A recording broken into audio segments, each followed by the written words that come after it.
warahmatullahi wabarakatuh.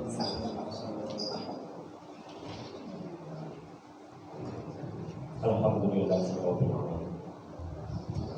Nahmaduhu wa nasta'inuhu wa nastaghfiruh wa natubu ilayhi wa nasta'inu may yahdihillahu fala mudilla lahu wa la hadiya lahu. Asyhadu an la ilaha illallah wahdahu la syarika lahu wa anna Muhammadan abduhu wa rasuluh. Allahumma shalli ala sayyidina Muhammad.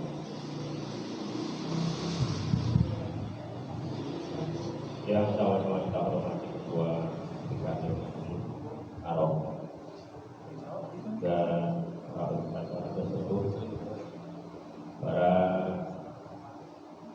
hadirin jamaah Masjid Arok, bapak dan ibu yang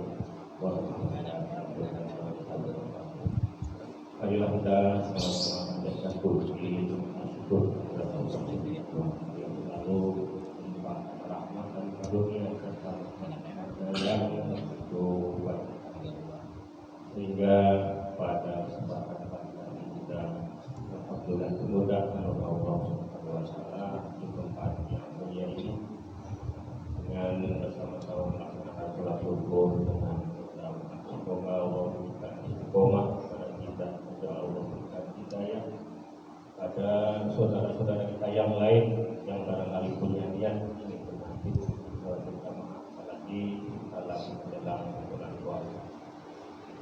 Salawat serta salam semoga selalu tercurah kepada Rasulullah SAW. Hadirin jamaah Masjid Ar-Rahmah, seperti yang sudah kami angkat di masjid kita ini, ada program yaitu ngopi bareng dan sebelumnya diawali dengan pencerahan. Dan pada akad ini kita sama-sama berada di bulan Sya'ban, tepatnya tanggal 3 Sya'ban bertepatan dengan tanggal 6 Maret. Artinya bulan puasa kurang dari sebulan lagi. Udah tanggal 3 berarti kalau tanggalnya sampai 29 berarti 27 hari. Tinggal beberapa minggu lagi. Mungkin pertemuan kita 2 kali atau 3 kali lagi untuk mengibadah. Untuk itu sama-sama kita persiapkan hati yang senang, wajah yang sumringah untuk menyambut tamu yang agung. Allah menjadikan bulan Ramadan ini bulan yang penuh dengan rahmat, penuh dengan ampunan. Insyaallah.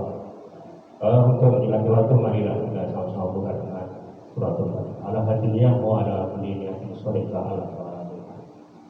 Bismillahirrahmanirrahim. Alhamdulillahirabbil alamin arrahmanir rahim maliki yaumiddin. Iyyaka na'budu wa iyyaka nasta'in ihdinas siratal mustaqim siratal ladzina an'amta 'alaihim ghairil maghdubi 'alaihim waladdallin.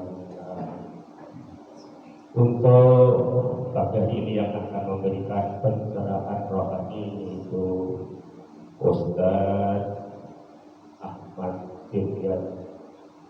Bapak Ustaz Ahmad Firyan, waktunya kami persilahkan, kurang lebihnya bagi saya mohon maaf. Assalamualaikum warahmatullahi wabarakatuh. Dan nanti insyaallah langsung ditutup dengan doa mohon sedianya Bapak Ustaz Muhammad Wahid. Terima kasih.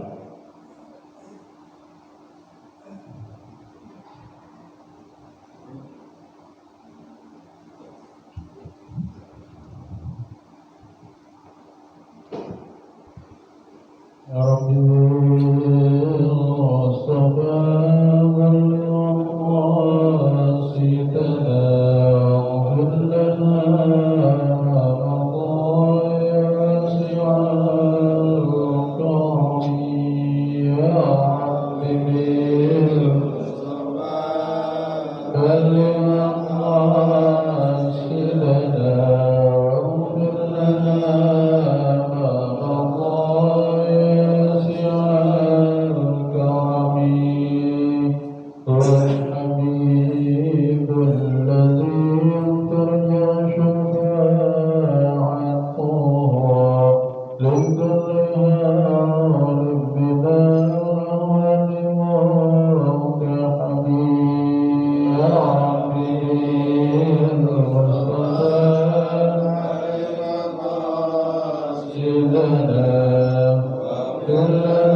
peristiwa Isra Mi'raj walaupun sudah berlalu, tetap meninggalkan athar, terutama bagi kaum mukminin kita, terutama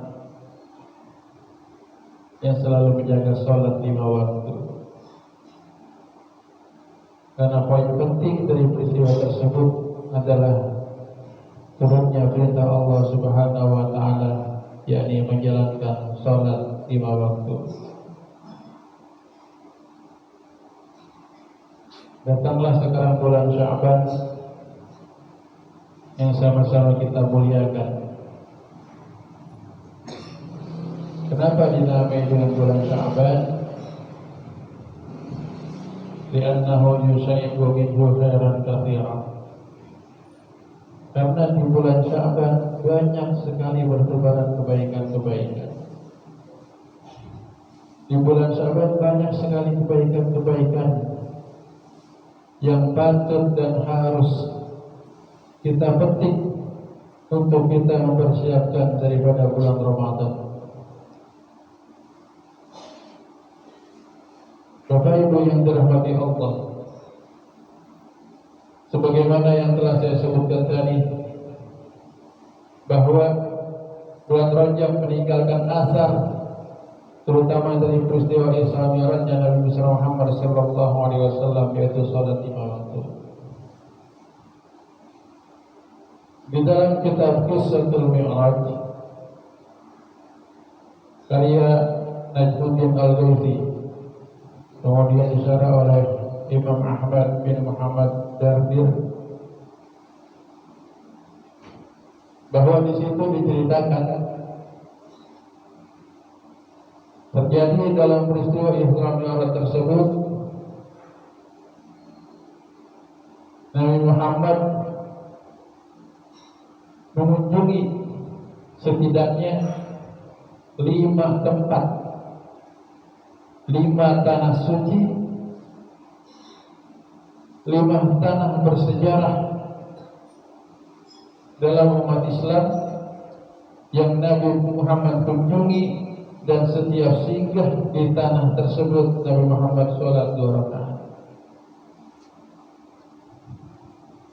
Apa saja tanah itu? Yang pertama, tanah Thayyibah, tanah Madinah Al-Munawwarah. Bersejarah lantaran apa? Lantaran hijrahnya Nabi besar Muhammad sallallahu alaihi wasallam setahun setelah peristiwa Isra dan Mi'raj ini ke tanah Al-Madinah Al-Munawwarah. Salatlah atas perintah Allah Nabi Muhammad di tanah tersebut. Kemudian yang kedua, tanah Madian,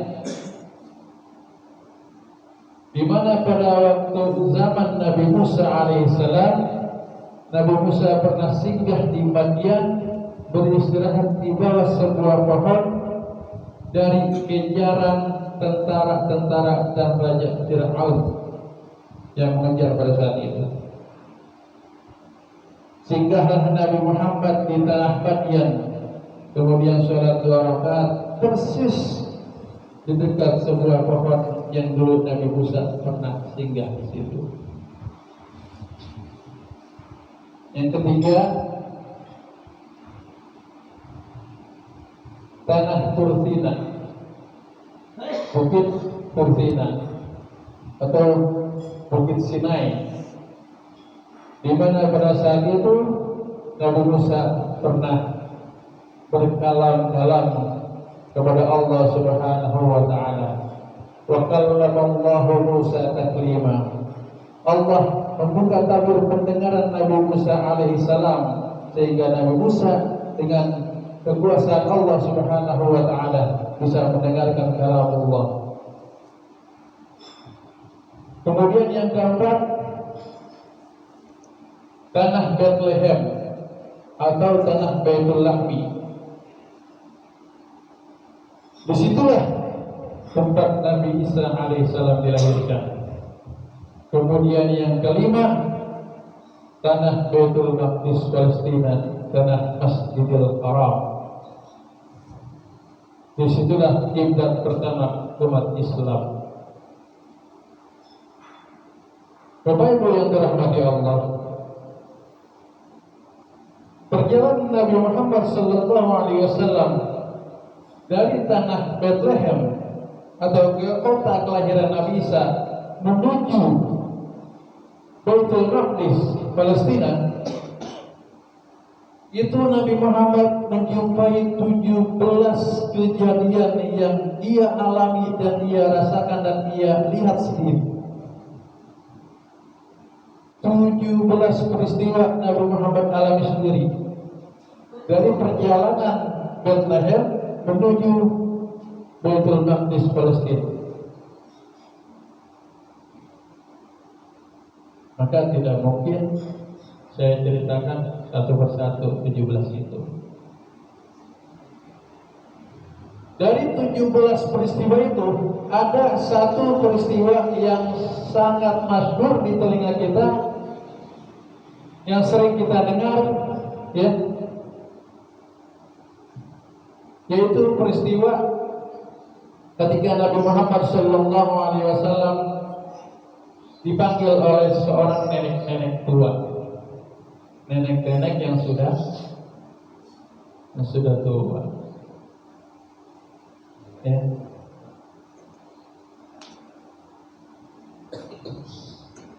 Nah, angka 5 dan angka 17 ini dipasarkan oleh para ulama, fayassiru fi sirrihi, ya, annallaha, bagaimana begitu? Fayassiru fi sirrihi anna dinahu bunya ala khamsi salawatin. Para ulama menafsirkan peristiwa itu di mana Nabi Muhammad SAW singgah di 5 tempat. Kemudian dari peristiwa 17 peristiwa yang beliau sendiri alami pada saat itu menunjukkan tanda-tanda bahwa Allah akan menurunkan sebuah perintah, yaitu perintah sholat, dan di mana perintah sholat itu adalah tiang daripada agamanya Islam, agama Allah Subhanahu wa taala. Salat 5 waktu. 17 adalah 17 rakaat yang setiap hari kita jalani.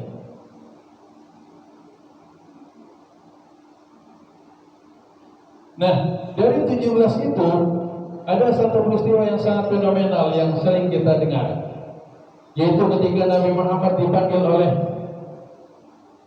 nenek-nenek tua. Wahai Muhammad, nengoklah kepadaku, tunggulah aku sebentar, kata nenek-nenek. Nabi Muhammad nengok kagak, menoleh kagak, apalagi nyaut. Terus aja gitu Nabi Muhammad jalan dengan malaikat Jibril. Bukannya Nabi Muhammad nggak mau dengar, dan bukannya Nabi Muhammad tidak mendengar. Lantas bertanya Nabi Muhammad kepada malaikat Jibril, wahai malaikat Jibril, siapa tadi yang sudah manggil-manggil saya? Jibril, siapa yang sudah manggil-manggil saya tadi?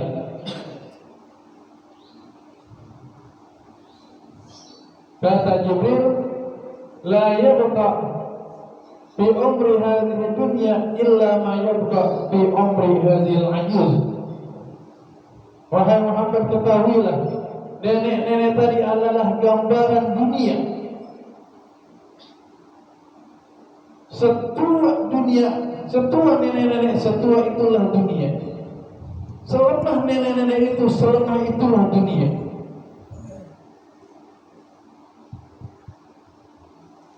Tidak ada yang tersisa dari dunia ini, kata malaikat Jibril, kecuali persis seperti apa yang masih tersisa dari nenek-nenek tadi yang dipanggil, yang kau panggil, yang kau dipanggil olehnya.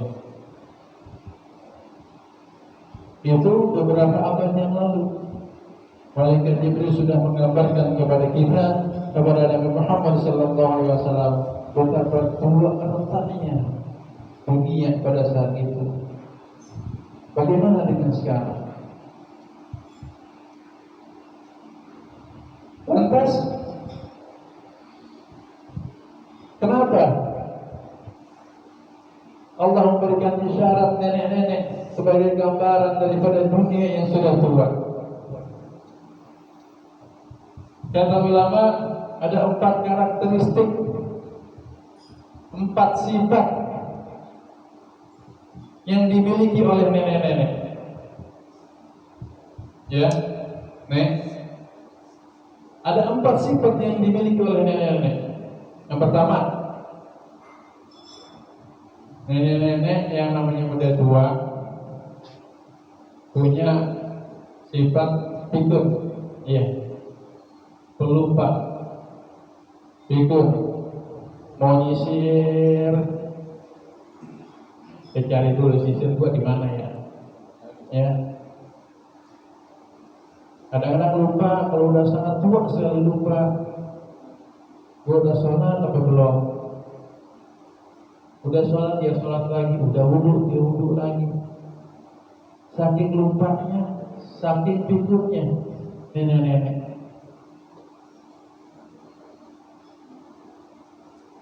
Kadang dia pakai baju, udah pakai baju, dia kata belum pakai baju. Nenek-nenek pelupa. Begitulah dengan dunia. Dunia itu membuat kita lupa. Kegemerlapan akan dunia, kecanggihan dunia, kemajuan dunia, kesilauan kekayaan dunia membuat manusia lupa. Kita lupa kalau sudah berhadapan dengan dunia kadang-kadang.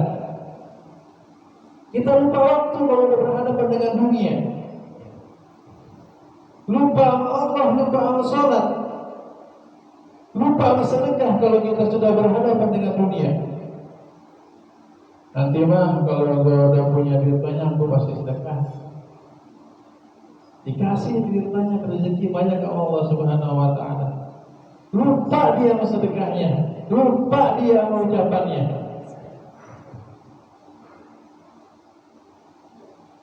Dunia membuat manusia lupa akan kewajibannya kepada Allah Subhanahu Wa Taala. Itulah gambaran pertama nenek-nenek. Itulah gambaran pertama dunia. Dunia membuat kita lupa. Yang kedua, karakteristik nenek-nenek. Ini bukan ngomongin nenek-nenek. Karakteristik nenek-nenek yang kedua, selain dia lupa, ngomongnya udah kurang jelas, ya, ngomongnya udah kurang jelas. Baru deketin kuping kita, baru deketin ke mulutnya, baru kedengaran. Apa yang diomongnya udah kurang jelas. Itulah dunia.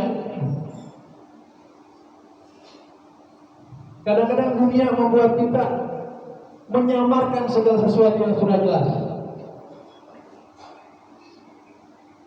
Yang haram dibuat halal, yang halal dibuat seolah-olah haram, yang dianjurkan oleh Allah Subhanahu Wa Taala dilarang-larang. Azan pakai dibatas-batasin, diatur-atur volumenya atas nama toleransi, ya, atas nama kebersamaan, atas nama kebenekaan. Islam digoyak-goyak ajarannya. Dari dulu padahal Islam sudah toleransinya amat sangat tinggi. Pancasila itu gambaran dari toleransi umat Islam yang sangat tinggi. Tapi sampai sekarang ajaran-ajaran Islam, ya, ajaran syariat Nabi Muhammad SAW atas nama toleransi yang mereka definisikan sendiri, itu masih digoyak-goyak oleh orang-orang yang tidak cinta dengan syariat Nabi Muhammad SAW. Keadilan sudah disamar-samarkan. Yang benar dianggap seolah-olah salah, yang salah selalu dibenar-benarkan. Itu gambaran yang kedua daripada dunia. Kemudian gambaran yang ketiga, nenek-nenek itu kalau jalan bongkok, iya, juga bongkok. Bongkok itu tanda ketidakistiqomahan umat Nabi Muhammad pada saat ini. Hilangnya sifat istiqomah di dalam jiwa umat Nabi Muhammad pada akhir zaman ini. Tidak adanya keistiqomahan baik dalam beribadah kepada Allah Subhanahu wa taala maupun dalam beribadah kepada sesama manusia. Hilang sifat istiqomah. Tidak bisa menegakkan kebenaran. Kebenaran disilaukan oleh kehidupan-kehidupan dan silaunya dunia. Itu yang ketiga. Kebenaran sudah dibengkokkan. Seperti halnya nenek-nenek yang bongkok jalannya. Kemudian yang keempat, nenek-nenek sudah nggak awas pendengarannya, ya, pendengarannya udah nggak awas. Gambaran dunianya kita ditulikan oleh kebenaran. Kebenaran ditutup-tutupi, ya. Kebatilan terus diangkat-angkat. Sehingga makin lama kebatilan akan dianggap sebagai sebuah kebenaran. Karena jarangnya kita mendengarkan kebenaran-kebenaran. Ma'asyiral muslimin, jamaah salat subuh Masjid Ar-Rahmah dan jamaah kuliah subuh yang dirahmati Allah Subhanahu wa taala. Mudah-mudahan kita bisa mengambil i'tibar ini dari peristiwa Isra Mi'raj Nabi Muhammad sallallahu alaihi wasallam, sehingga kita bisa memperbaiki diri kita sedikit demi sedikit, sehingga kita bisa mengingat kepada Allah Subhanahu wa taala, sehingga kita lebih mendekatkan diri kita kepada Allah Subhanahu wa taala. Bapak Ibu yang dirahmati Allah, itulah sedikit dari saya. Semoga bermanfaat, khususnya untuk saya pribadi dan doanya untuk jamaah sekalian. Kurang lebihnya mohon maaf. Assalamualaikum warahmatullahi wabarakatuh.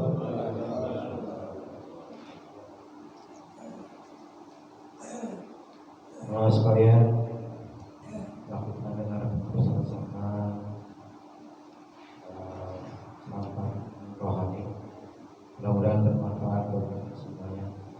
Mari kita berdoa sama-sama, mudah-mudahan ilmu-ilmu yang kita dengarkan dari mana saja bermanfaat bagi kita semua, sehingga bisa kita jalani dalam kehidupan kita sehari-hari.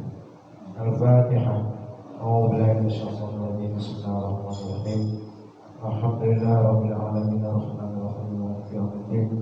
Iyyaka na'budu wa iyyaka nasta'in ihdinas siratal mustaqim siratal ladzina an'amta 'alaihim ghairil maghdubi 'alaihim waladdallin. Amin.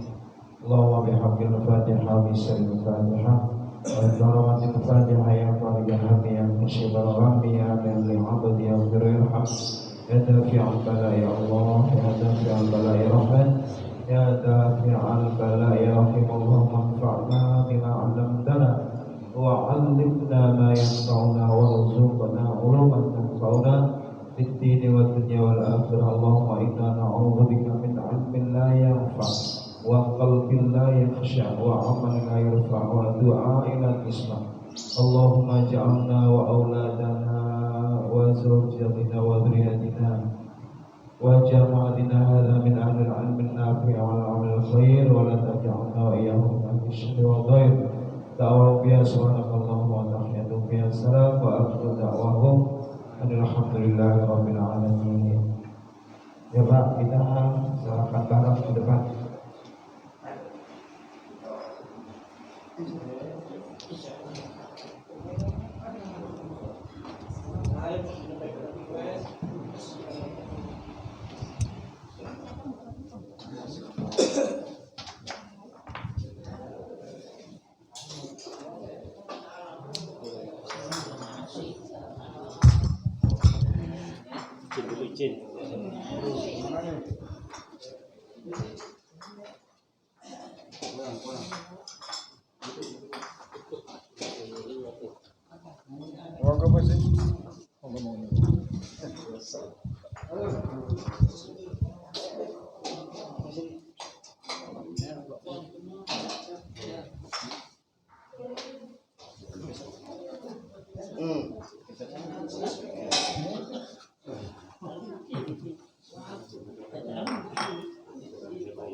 Tarik, geser. Ayo, tarik.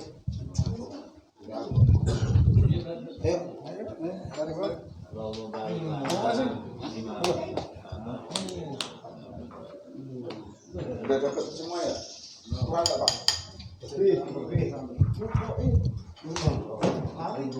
Ini lebih loh. Yuk.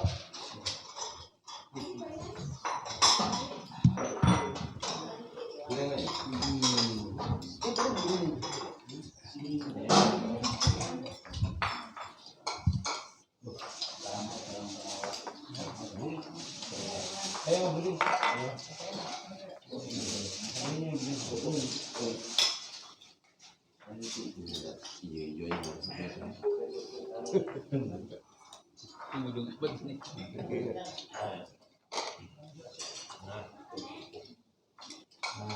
Ayo wis, Mas Vito. Siap.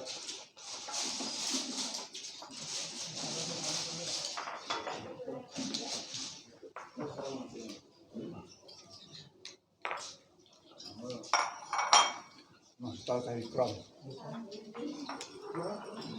Bukan ditinggal di belakang. Kameramannya begini sih.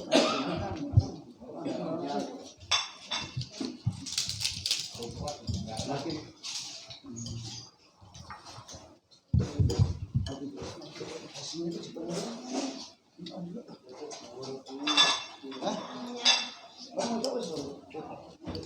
Mana di sana ya? Terus enggak? Lempeng doang.